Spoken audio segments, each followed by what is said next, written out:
Let us consider y equal to 8, y equal to 7x plus 5, y equal to x to the power of 2 plus 4x plus 2, and y equal to x to the power of 3 plus x to the power of 2 minus 3x plus 1. Looking at the four equations, we can notice that these equations are expressed in terms of numerical coefficients. Moreover, they exactly indicate whether each function is constant, which is the case of the first one, linear, which is the case of the second one, quadratic, which is the case of the third one, and cubic, which is the case of the last one.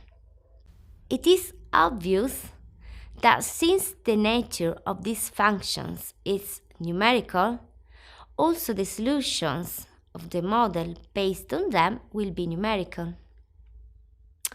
However, there is a more analytical way to indicate the different type of functions, which allows for a degree of generalization of the different type of function.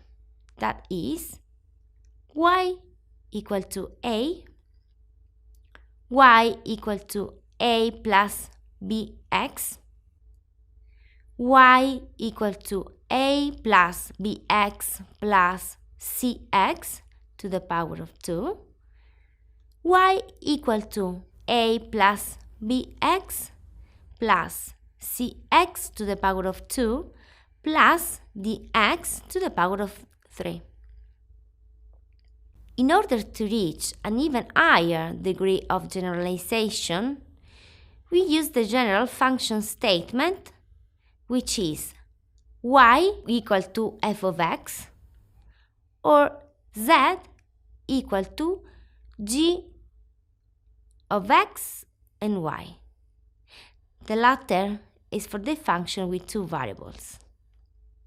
This general form refers to all the functions, should they be linear or quadratic or exponential and so forth. All of them are grouped under this notation.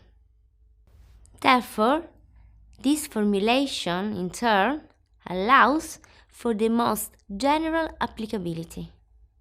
Notice that in order to obtain economically meaningful results, it is often necessary to impose certain qualitative restrictions on the general function built into the model. For instance, the restriction imposed on the demand function, which has a graph with a negative slope.